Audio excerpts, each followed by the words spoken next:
Mi novio siempre me dijo que casarse conmigo era su prioridad, pero cada vez que estábamos a punto de lograrlo, aparecía una emergencia de su secretaria, y él salía corriendo a ayudarla. 1, 2, 3 veces. Hasta que entendí que nunca fui a la que quería, así que no volví a insistir, pero lo dejé con todas las deudas de la boda a su nombre. Y a ella, con su miseria compartida. Siempre me pareció gracioso como la gente repite esa frase de que el amor lo puede todo, como si los años, las decepciones, las señales ignoradas y las promesas rotas fueran menos fuertes que el amor. Yo solía creerlo también, sobre todo cuando estaba con él, cuando todo mi mundo parecía girar alrededor de la idea de que eventualmente íbamos a casarnos, formar una familia. Tener nuestra casa con una cerca blanca y quizá un perro que saltara cada vez que llegáramos del trabajo. Era el tipo de sueño que se construye a base de sacrificios, paciencia, y fe ciega en la palabra de alguien que, según tú, te ama. Y por muchos años, me aferré a eso como si de verdad fuera lo único que importaba, incluso cuando todo en mi interior me gritaba que no era así. Estuvimos juntos casi 7 años. Yo tenía 26 cuando lo conocí, él tenía 29. Nos conocimos en una conferencia de mercadeo en Seattle. Él estaba presentando una propuesta de desarrollo empresarial y yo asistía como parte del equipo de ventas de mi empresa. Era carismático, encantador, con ese tipo de seguridad que no te da solo el conocimiento sino también la práctica de saber manipular un espacio a su favor. Me buscó después de su presentación y me dijo algo como que le había parecido raro y estimulante encontrar a alguien con cara de que odiaba estar ahí y aún así hacer buenas preguntas. No sé si fue una forma rara de coqueteo o una observación honesta, pero me reí. Él también. Terminamos caminando por la ciudad ese mismo día, hablando de libros que nunca terminamos y de proyectos que nunca empezamos, y así, sin mucha ceremonia, empezó lo que pensé que sería mi gran historia de amor. Y sí, durante mucho tiempo lo fue. Era el tipo de pareja que te hace sentir que estás exactamente donde tienes que estar. Me mandaba flores al trabajo sin razón, me llamaba solo para contarme cosas tontas como que se le quemaron las tostadas o que un gato se metió a su oficina. Me presentó a su familia a los 4 meses y me llevó de viaje para conocer a sus padres en Oregón ese mismo invierno. Incluso pasamos las Navidades juntos en casa de mis abuelos ese primer año, y él se quedó despierto toda la noche ayudando a mi abuela a hacer empanadas solo porque ella dijo que era su tradición favorita. Nadie podía decir que no era atento. Nadie podía decir que no era amor. Después de 2 años, empezamos a vivir juntos. Él se mudó a mi apartamento en Sacramento y poco a poco fuimos convirtiéndolo en nuestro lugar. Pintamos las paredes, pusimos repisas, adoptamos una gata a la que él, por alguna razón, insistió en llamar Débora. Empezamos a hablar de boda con naturalidad, como si fuera la evolución lógica de todo. En las noches, mientras veíamos cualquier cosa en Netflix, él decía cosas como, cuando nos casemos, quiero que el pastel sea de zanahoria o vamos a tener que decidir a cuál tío no invitar para evitar el drama. Nunca hubo una propuesta formal, al menos no de rodillas ni con fotógrafos escondidos, pero él me pidió que me casara con él un domingo en pijama, mientras lavábamos los platos, y yo le dije que sí. Me pareció tierno, íntimo, genuino. Me pareció suficiente. Me pareció real. Empezamos a planear todo con calma. Decidimos que nos casaríamos el año siguiente, en otoño, porque a los dos nos encantaba cómo se veían los árboles en esa época. Había algo mágico en el color de las hojas, en la sensación de transición, de final y de comienzo a la vez. Yo me emocioné más que él, lo admito. Tenía tableros de Pinterest llenos de ideas, coleccionaba imágenes de vestidos, hacía listas de invitados, cotizaba precios de locaciones, hablaba con mi madre sobre centros de mesa. Él, en cambio, parecía relajado, como si tuviera todo bajo control, como si no hubiera urgencia, como si siempre hubiera un mañana. Y al principio no me molestaba. Pensaba que simplemente éramos distintos, que él era más práctico y yo más emocional, que eso nos equilibraba. Pero las cosas empezaron a cambiar cuando su secretaria, Lauren, entró en escena. Ella llevaba años trabajando en la empresa, pero su rol había sido más administrativo hasta que lo ascendieron a gerente de estrategia, y ella pasó a ser su asistente personal. Yo no tuve problema con eso. No soy el tipo de persona que se pone paranoica por naturaleza. Confío hasta que me dan una razón para no hacerlo. Y al principio, no la tenía. Lauren era profesional, amable, siempre sonreía. Incluso la conocí en una cena de la empresa y nos llevamos bien. Me pareció que tenía una energía intensa, pero nada alarmante. Sin embargo, con el paso de los meses, empecé a notar un patrón. Cada vez que teníamos un avance significativo en los planes de boda, una emergencia surgía en el trabajo. Y siempre era con Lauren. Que la presentación del cliente se adelantó, que la proyección mensual tenía errores, que hubo un problema con los reportes, que el CEO estaba furioso y necesitaban rehacer todo desde cero, y ahí estaba él. Saliendo corriendo a resolverlo, cancelando nuestras reuniones con el organizador, posponiendo citas con el decorador, faltando a la cita con la banda que íbamos a contratar. Todo era justificable, todo era urgente, todo parecía inevitable. La primera vez no dije nada. La segunda vez lo entendí. La tercera me frustré. La cuarta me pregunté si en realidad quería casarse o solo le gustaba la idea de tenerme ahí, siempre lista para esperarlo, siempre disponible para posponerme a mí misma por él. Le pregunté, con toda la calma que pude reunir, si pasaba algo entre ellos. Me miró como si le hubiera escupido en la cara y dijo que cómo podía pensar eso, que Lauren era como su hermana, que él me amaba y que estaba haciendo todo eso para asegurarse de que nuestra vida fuera estable. Que estaba trabajando horas extra para que tuviéramos una boda increíble. Y yo lo quise creer. Me sentí culpable por dudar. Me convencí de que estaba siendo exagerada, de que era solo una mala racha, de que todo iba a pasar. Pero no pasó. Cada vez que parecía que íbamos a dar el siguiente paso, surgía otra emergencia. Y ahí estaba ella. Siempre ella. A su lado, trabajando hasta tarde, mandando mensajes a medianoche, viajando con él a convenciones. Y él me decía que confiara, que todo iba a valer la pena, que muy pronto íbamos a tener nuestra boda, nuestra casa, nuestros hijos. Fue entonces cuando entendí, finalmente, que no se trataba de que yo no fuera suficiente. Se trataba de que él nunca tuvo intención real de elegirme por completo. Yo era su seguridad. Su casa. Su rutina. Pero su prioridad, su verdadera prioridad, era otra. Y no tenía nada que ver con el amor. Y así fue como empezó todo. Así fue como me cansé de esperar.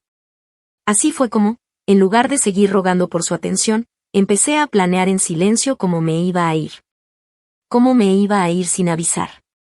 Y cómo me iba a asegurar de que él supiera exactamente por qué se había quedado solo, con todos los gastos de una boda sin novia, y con la compañía de alguien que nunca le iba a dar la paz que yo, durante años, traté de construir a su lado. Actualización 1. Pasaron algunas semanas desde aquella conversación en la que le pregunté, directamente, si entre él y Lauren había algo más que un vínculo profesional, y aunque él me juró por todo lo que teníamos que no. Algo dentro de mí ya no volvió a sentirse igual. No fue solo lo que me dijo, sino como lo dijo. Esa manera de ofenderse más por la insinuación que por el hecho de que yo me sintiera insegura. Esa reacción que no buscó entenderme ni calmarme, sino hacerme sentir que la equivocada era yo por siquiera atreverme a dudar. Fue entonces cuando me di cuenta de que no solo me estaba cansando de posponer mi vida por alguien que no tenía ni la mitad del compromiso que decía tener, sino que también me estaba empezando a dar cuenta de que había algo en su relación con esa mujer que, si bien no se atrevía a admitir, tampoco intentaba esconder del todo. Porque cuando alguien no tiene nada que ocultar, no actúa con tanto esmero para hacerte sentir culpable por mirar demasiado de cerca. Ese fue el punto de quiebre. No fue un gran escándalo, no fue una pelea a gritos ni una ruptura dramática. Fue una decisión silenciosa, casi invisible, pero firme. Empecé a observar. A registrar. A fijarme en las pequeñas cosas que antes había ignorado. En cómo ella le escribía por WhatsApp incluso en los días en los que él estaba oficialmente libre, en cómo él sonreía de forma distinta cuando leía ciertos mensajes. En cómo escondía el celular entre los cojines del sofá cuando salía al baño, en cómo le bajaba el volumen a las notificaciones, en cómo ponía su computadora en modo no molestar cada vez que yo me acercaba por detrás. Pequeños detalles, sí. Nada que sirviera como prueba definitiva, pero suficientes para sostener esa punzada constante en el estómago que te dice, Algo no cuadra, y tú lo sabes. Una noche en particular, recuerdo que él se quedó dormido en el sofá con el celular aún en la mano. Era un viernes. Habíamos cancelado, otra vez, la reunión con el florista porque tenía que quedarse trabajando en unos informes urgentes para una auditoría interna. Según él, era algo que podía costarle el puesto si no salía perfecto. Yo ya estaba harta de discutir, así que solo asentí, le dije que entendía, y me fui a preparar algo de cenar. Esa noche no quise discutir, pero tampoco me fui a dormir temprano. Me quedé despierta viendo cualquier cosa en la televisión, y cuando lo vi roncando con el teléfono apenas sujeto entre los dedos, no pude evitar acercarme. No era algo que hiciera normalmente. No me gustaba invadir la privacidad de nadie, pero en ese punto, mi dignidad ya se sentía invadida todos los días, y necesitaba una mínima certeza para no seguir haciéndome más daño. El celular no tenía clave. Nunca la tuvo, o al menos no cuando estábamos juntos. Él siempre dijo que las parejas no deben tener secretos y lo usaba como bandera para defender que yo nunca debía preocuparme por nada. Irónico, en retrospectiva.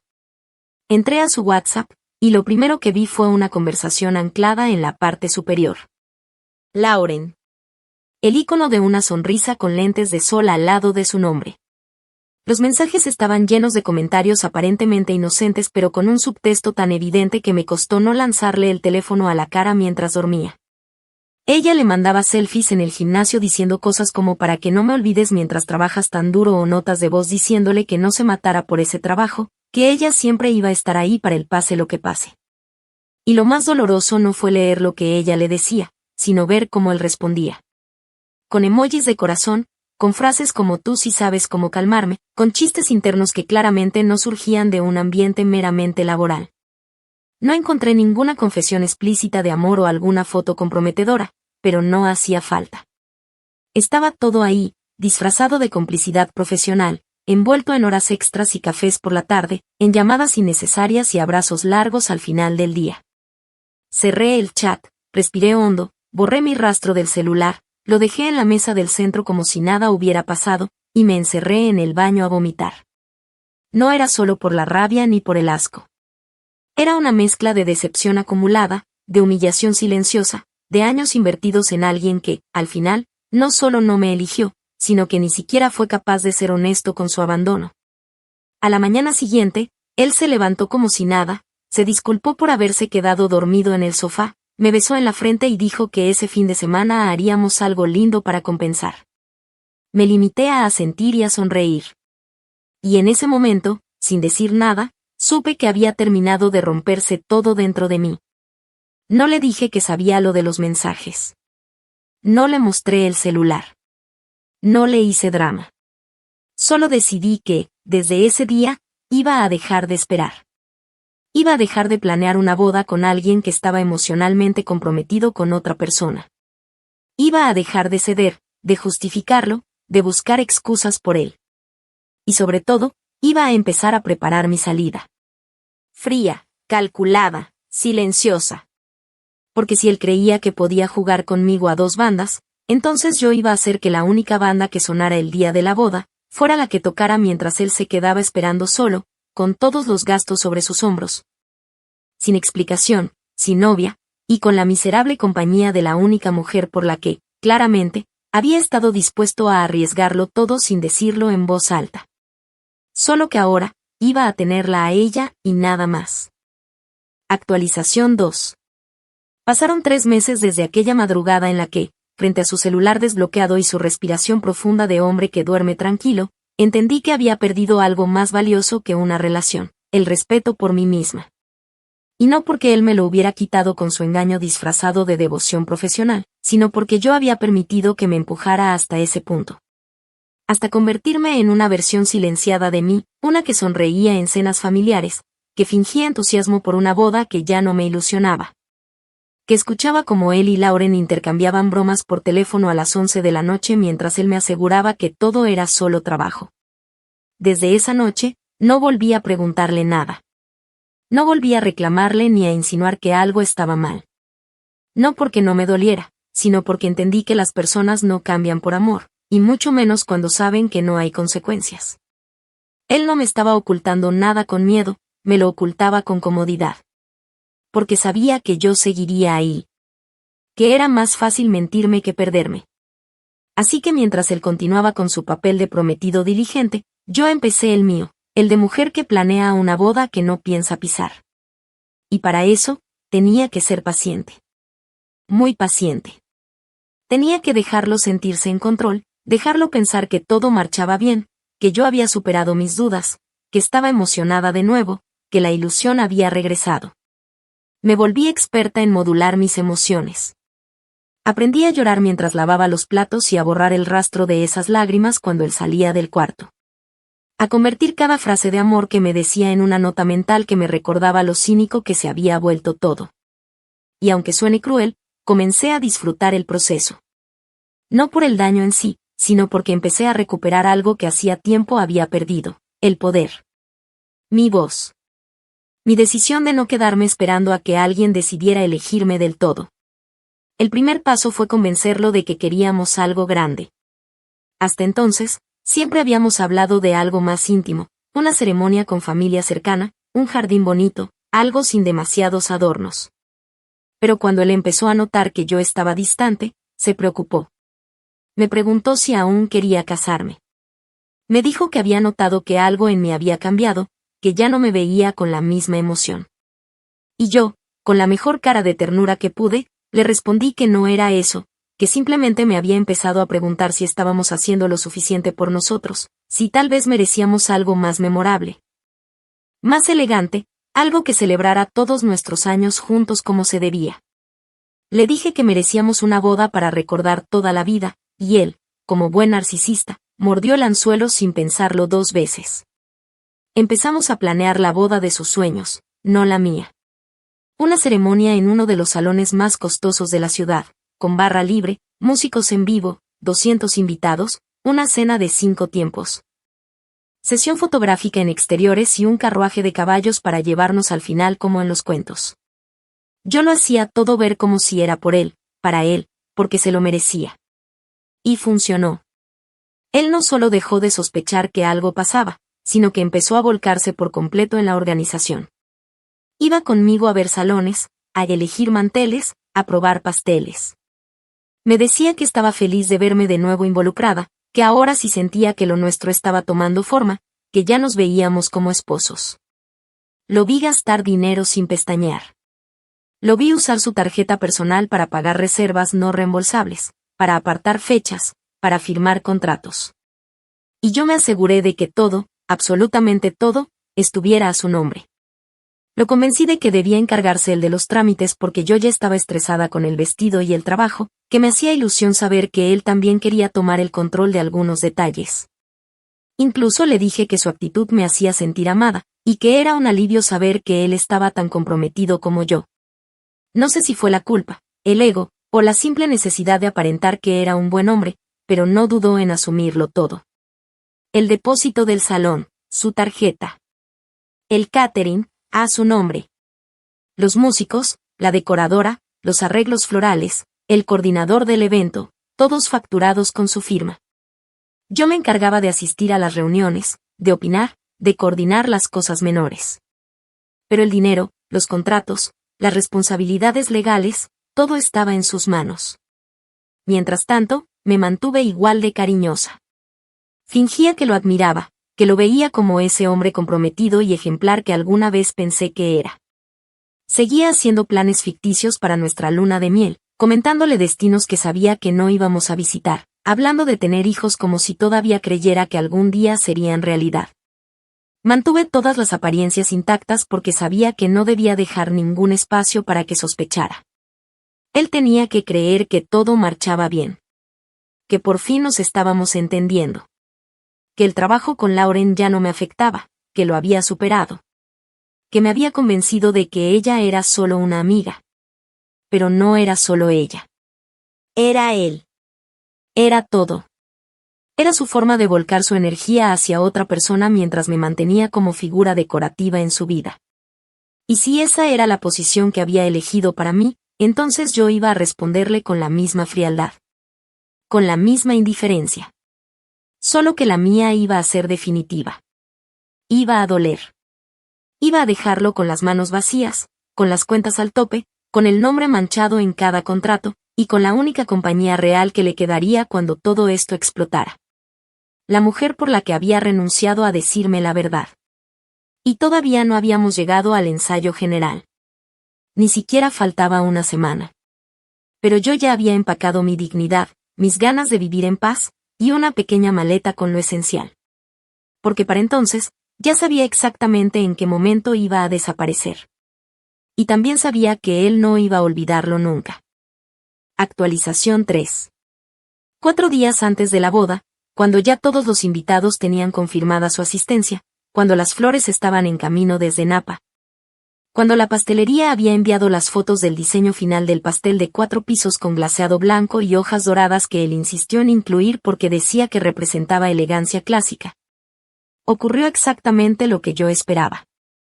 Era casi como si el destino hubiese decidido actuar según el libreto que él mismo había escrito durante años, como si cada una de sus excusas pasadas se hubiese convertido en un ensayo para esa escena final.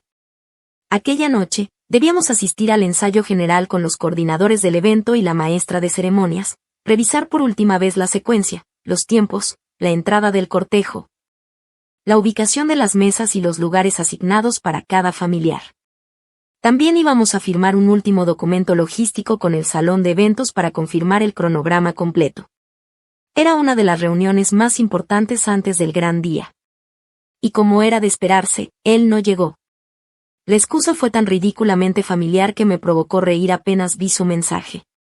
Un simple amor, surgió una emergencia con Lauren, se desató un problema con el cliente del este y estamos solucionándolo, te prometo que mañana compenso todo, solo necesito que confíes en mí, ya estamos tan cerca. Me quedé mirando la pantalla durante varios segundos, saboreando cada palabra, cada mentira recalentada, cada intento barato de apelar a una confianza que él mismo había erosionado hasta convertirla en polvo. Apagué el celular sin responder. No necesitaba hacerlo. No había nada que decirle. Todo lo que venía después, ya estaba decidido desde hacía mucho más que 4 días. En lugar de ir al salón, pasé por mi banco y retiré la parte que legalmente me correspondía de nuestra cuenta conjunta. Nunca la habíamos dividido oficialmente, pero siempre guardé los movimientos y sabía exactamente cuánto era mío y cuánto había puesto él. No lo toqué todo, no me llevé ni un centavo que no me perteneciera, porque no se trataba de robarle, se trataba de dejarle lo suyo, con sus consecuencias. Con su nombre estampado en cada hoja que firmó pensando que era el arquitecto de una vida que ni siquiera le pertenecía. Luego pasé por la tintorería donde estaba el vestido, firmé la renuncia a la reserva y entregué el comprobante para que lo vendieran al siguiente mejor postor. La encargada me miró como si esperara que explicara algo, pero solo le di las gracias y me fui. Subí al auto con una calma que jamás había sentido en los últimos años. Esa misma noche comencé a empacar lo esencial. No llevé muebles, ni electrodomésticos, ni fotos.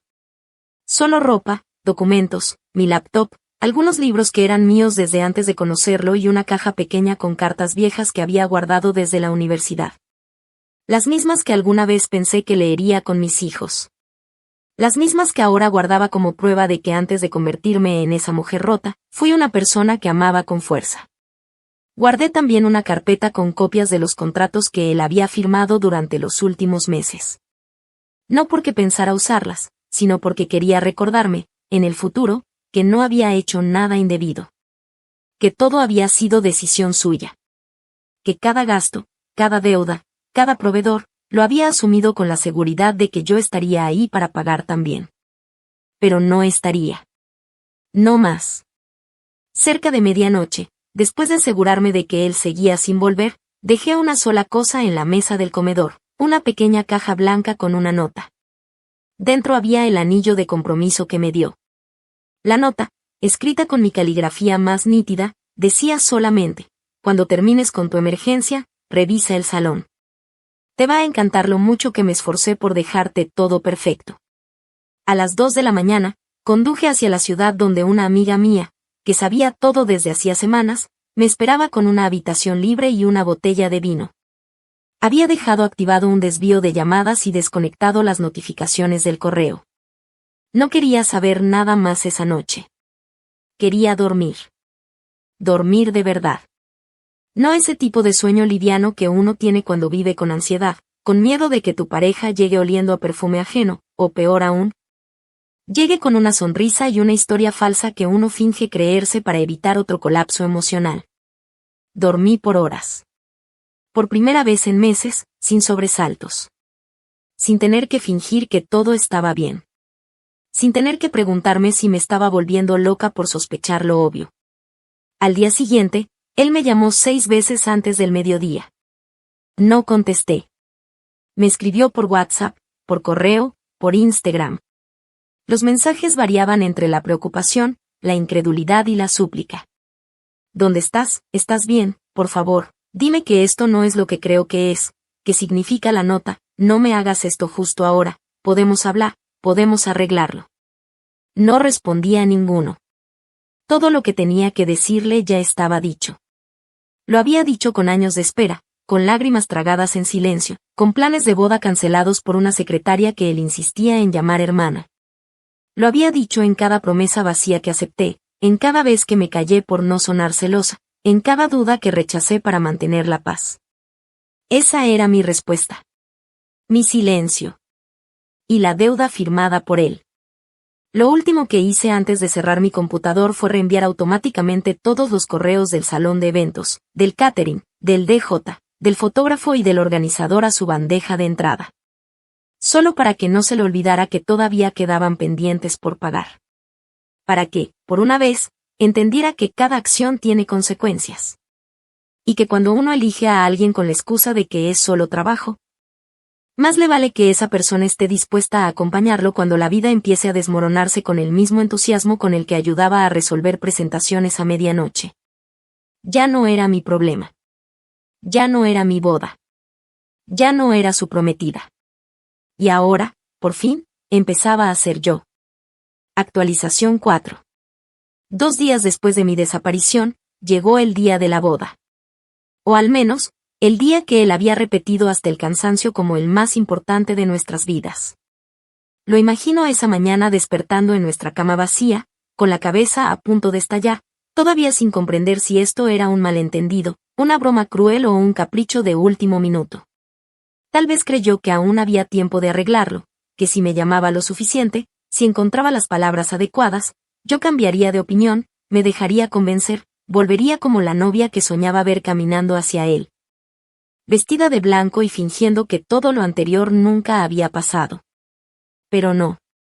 Para entonces ya era demasiado tarde. Todo lo que quedaba de esa relación estaba guardado en cajas en la parte trasera del auto de mi amiga. Y lo que se desplegaba frente a él en ese salón decorado con nuestras iniciales doradas era una escena cuidadosamente construida para recordarle que las consecuencias también tienen rostro. Y nombre.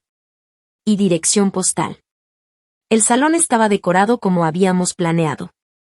Las cortinas de lino blanco colgaban desde lo alto, las flores estaban perfectamente acomodadas en los jarrones de cristal, los meseros esperaban instrucciones, la pista de baile brillaba bajo las luces suaves del techo.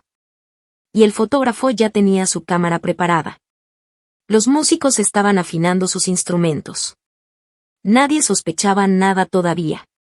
Desde fuera, todo parecía normal. Perfecto, incluso. Los invitados comenzaron a llegar poco antes del mediodía. Algunos venían desde otros estados. Recuerdo que su prima volaba desde Carolina del Norte, su padrino de boda venía desde Denver con su esposa y sus 2 hijos. Mi familia, por supuesto, no estaba. Les había avisado con anticipación y en privado que no asistiría. Les pedí que no dijeran nada, solo que respetaran mi decisión.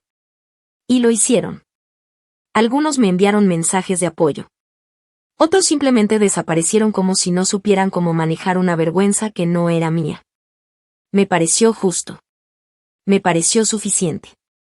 Él llegó al lugar con el traje hecho a medida, el mismo que eligió con tanto entusiasmo semanas antes, convencido de que la boda era su manera de demostrarle al mundo que sí era el hombre correcto. No tengo duda de que caminó con seguridad por ese salón, dando órdenes, saludando a los invitados, sonriendo nervioso pero confiado, repitiendo frases como ella está en camino o se está arreglando. Ya saben cómo son las novias. Quizá incluso creyó que yo estaba probándole un punto, que llegaría al último segundo, con el vestido puesto, con la cara maquillada y el corazón lleno de perdón. Probablemente no imaginó, ni por un segundo, que esa sería la última vez que mucha de esa gente lo vería con respeto. La ceremonia estaba programada para comenzar a la 1 de la tarde. A la 1:10, empezaron los primeros susurros. A la 1:20, ya había invitados mirando su celular, enviando mensajes, preguntándose si algo había pasado. El organizador lo llevó aparte para preguntarle si debían retrasar un poco más. Él, aún con la esperanza estancada en el pecho, dijo que sí. A la 1:45, el murmullo era general. Los músicos bajaron el volumen. La coordinadora de bodas se acercó con una mirada incómoda, como quien sabe que algo está mal pero no tiene permiso para actuar. A las 2, ya nadie dudaba que algo había salido mal. Y fue entonces cuando el gerente del salón le entregó, con una seriedad milimétrica, un sobresellado con su nombre. Adentro estaba la cancelación oficial del contrato de parte de la novia, firmada por mí con fecha del día anterior, junto con una copia del acuerdo que lo designaba como único responsable del pago final por incumplimiento. No hubo escándalo. No hubo drama. Solo papeles. Fríos, legales, irrevocables. Tal como se merecía. En ese momento, según me contaron después, él se quedó quieto. No dijo nada. No gritó. No se desplomó. Solo tragó saliva, guardó el sobre, miró hacia la entrada como si aún tuviera una última esperanza de que yo apareciera, y cuando se convenció de que no lo haría, caminó hacia un rincón del salón y se sentó solo, sin hablar con nadie. La gente empezó a levantarse. Algunos lo abrazaban, otros murmuraban frases incómodas que no ayudaban en nada. Nadie sabía qué hacer con la comida servida, con las mesas perfectamente decoradas, con la barra libre abierta. Algunos se quedaron. Comieron. Bebieron. Bailaron incluso. Habían viajado desde lejos, y ya estaban vestidos para una fiesta. Otros se fueron en silencio. Algunos me escribieron más tarde diciendo que no me juzgaban, que entendían todo, que ojalá hubiera tenido la oportunidad de hablar antes. Pero ya no importaba. Ya no debía explicarle nada a nadie. La única persona que debía entender lo que pasó era él. Y lo estaba haciendo. Lauren, por supuesto, no tardó en aparecer. Algunos la reconocieron de las reuniones anteriores, de los ensayos, de los almuerzos previos donde él, ingenuamente, empezó a dejarla entrar en espacios que se suponían íntimos. Se presentó en el lugar con cara de preocupación, como si no supiera nada, como si realmente estuviera allí por compromiso. Nadie le creyó. Ni siquiera él. Se dice que hablaron en el estacionamiento, que ella intentó consolarlo, que él se mostró molesto, que discutieron. Hay quienes aseguran que él le reclamó por haber estado llamándolo justo antes de que ella desapareciera. Que la culpó de haber creado el caos. Que la acusó de distraerlo, de no haber sabido mantenerla tranquila. Como si yo hubiera sido una bomba que necesitaba desactivarse con mentiras. Como si la culpa fuera de alguien más. Como si aún no entendiera que había sido él quien decidió, una y otra vez, cruzar esa línea que dice, esto no se hace cuando ya elegiste a alguien. La boda, por supuesto, no se celebró. Al día siguiente, el salón le pasó la factura completa. $20,000, incluyendo penalidad por cancelación sin aviso. El catering, que ya había entregado todo, también cobró. Otros $6,000. Los músicos, $3,000 por la presentación interrumpida. El fotógrafo, $4,000 por la cobertura incompleta. Ninguno aceptó negociar. Todo estaba a su nombre. Todo legal. Todo claro. Y mientras se lidiaba con llamadas, correos, cartas certificadas y cargos acumulándose en su cuenta, yo estaba a 5 horas de distancia, en un pequeño apartamento temporal, comiendo panqueques con mi amiga, viendo el sol entrar por la ventana y sintiéndome, por primera vez en mucho tiempo, en paz. No feliz. No completamente. Pero sí en paz. Y eso, después de todo lo que había vivido, ya era demasiado. Actualización final. Ha pasado más de un año desde aquella tarde en la que lo dejé solo en ese salón decorado con flores que nunca verían una ceremonia, rodeado de invitados que poco a poco se esfumaban entre el escándalo y la incomodidad. 12 meses desde que escuché por última vez su voz en un buzón de voz al que ya no tenía acceso. Lo recuerdo claramente porque fue la última vez que sonó angustiado, derrotado, completamente ajeno al control que tanto le gustaba tener. Me dijo que no entendía por qué lo había hecho, que necesitaba explicaciones, que todo podía solucionarse si yo volvía. Y esa fue la palabra que selló todo para mí, volver. Porque él nunca pensó que yo me había ido de verdad. Nunca creyó que fuera capaz de cortar de raíz algo que llevaba años plantado, aunque estuviera podrido desde el tronco. Nunca imaginó que aquella mujer que siempre cedía, que siempre lo entendía, que siempre lo esperó, ya no existía. Y no. No volví. No contesté. No envié una carta, ni siquiera una despedida simbólica. Me desaparecí de su vida con la misma calma con la que él se desvanecía cada vez que Lauren tenía una emergencia. Solo que esta vez, el silencio era mío. Y dolía más que cualquier grito. Al principio, me llegaron noticias suyas a través de conocidos. Algunos con intenciones limpias, otros solo por puro morbo. Supe que intentó limpiar su imagen ante su familia, diciendo que todo había sido un malentendido, que yo sufría de ansiedad y que por eso actué de forma impulsiva. Dijo que no me había sido infiel, que no tenía pruebas, que todo fue una reacción exagerada de alguien que no supo manejar el estrés de una boda. La versión más creativa fue una que me llegó por un excompañero de trabajo, quien me contó que él le dijo a todos en su empresa que yo lo había dejado porque me sentía inferior a su éxito y no soportaba verlo crecer. Me reí tanto con eso que me dolió el estómago. Era increíble cómo aún en su ruina necesitaba colocarse como la víctima, como el hombre incomprendido al que una mujer inestable había saboteado justo cuando estaba alcanzando lo más alto. No importaba que la deuda con el salón lo hubiera dejado sin crédito, que el banco le negara la refinanciación de su carro, que la empresa le quitara proyectos importantes por falta de liquidez personal. En su cabeza, la culpa era mía. Porque claro, asumir responsabilidad nunca fue su fuerte. Lauren, por su parte, tampoco salió bien parada. Me enteré meses después que el escándalo de la boda no tardó en filtrarse por las redes internas del trabajo. No porque yo lo hiciera público, sino porque alguien en el evento subió una foto del salón vacío, con las sillas alineadas esperando a una novia que nunca llegó, y alguien más empezó a preguntar qué había pasado. La historia se esparció como fuego en pasto seco. En poco tiempo, todos sabían que él había sido abandonado en el altar, que la prometida desapareció, que hubo gritos en el estacionamiento con una mujer que trabajaba en su equipo. Y en una empresa donde las apariencias lo son todo, eso bastó.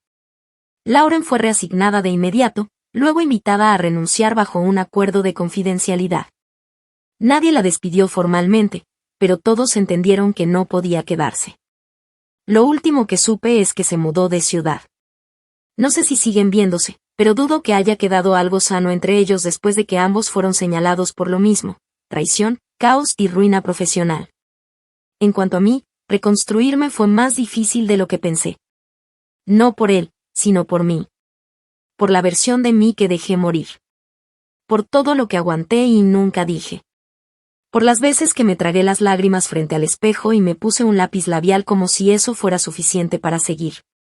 Por los años invertidos en alguien que, al final, solo me veía como un proyecto terminado, una presencia segura, un lugar al que volver mientras probaba otras rutas. Tuve que aprender a dormir sin sobresaltos, a confiar de nuevo en mi intuición, a dejar de pensar que el amor se mide en promesas. Empecé terapia. Empecé a escribir.